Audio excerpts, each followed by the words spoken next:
So this is a formal example. It says, what is a formula for the centripetal acceleration of circular motion as a function of v and r? And what it's actually asking for is that formula that was given on the key concept slide, which was a sub c is equal to v squared over r. So that's our goal, is to be able to show that that is true.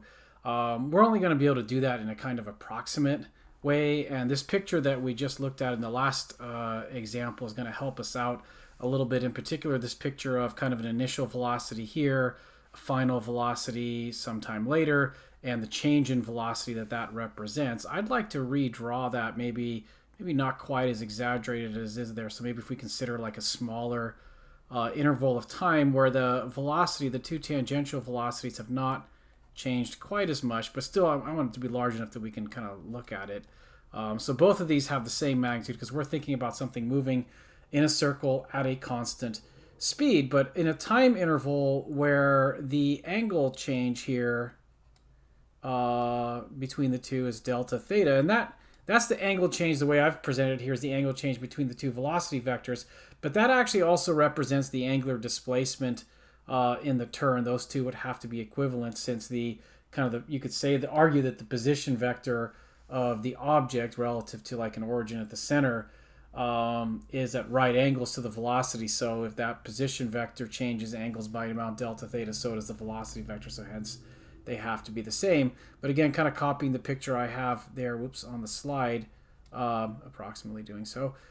This represents that delta v. Now remember that for a very similar looking picture, if I said, hey, here is like two line segments with a kind of semicircular arc over here, didn't make it very circular, but if this is like a theta and there's some radius r here, and if this is an s, we know that s is equal to r theta. The arc length formula applies to that situation. So if I look at that picture and then apply it by analogy to this one, instead of s, I would write delta v is equal, instead of r, I'm going to write the v that is here, although my r's and v's can sometimes look almost the same. But anyways, and then delta theta is going to replace the theta that was there in sort of the arc length formula picture. So that gives me that formula right there. And it's actually, maybe I should, instead of claiming that they're exactly equal, I'm going to say that this is only approximately equal, because this delta v is not exactly an arc length. But the smaller delta theta we're considering, the smaller in that sense interval of time that we're considering, the closer this approximation would be. And of course, if we're thinking about acceleration in an instant of time, maybe that approximation would actually become more exact. Now, the way I'm going to look at this is that I'm going to say, okay, how can I relate that to the magnitude of acceleration? Well, I'm going to use the definition of acceleration to say, okay, acceleration is really change in velocity over time, or delta v over delta t is the way I'm going to write it. And then if I apply this formula here, and these arguments may be a little mathematically slippery, I'm going to say, but I can rewrite this then as v delta theta over delta t, and interpret that. I think when I say it's slippery, I mean like, okay, we're using a formula for the magnitude of this change in velocity based on some geometry. It's kind of only approximate.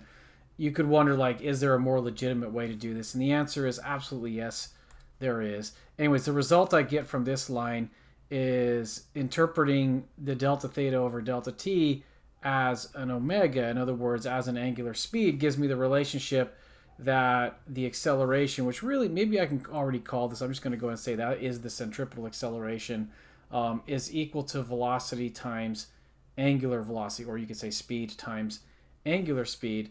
But recall that based on the relationship v is equal to r omega, that implies that omega, oops, let me make that omega a little bit better, is equal to v over r. So that means that the centripetal acceleration, I can just make a substitution here, right? So it would be like v multiplied by v over r. In other words, I'm substituting for this omega this expression, and then that winds up giving me v squared over r. So that basically got me to the goal. Let's go ahead and check that with the answer here.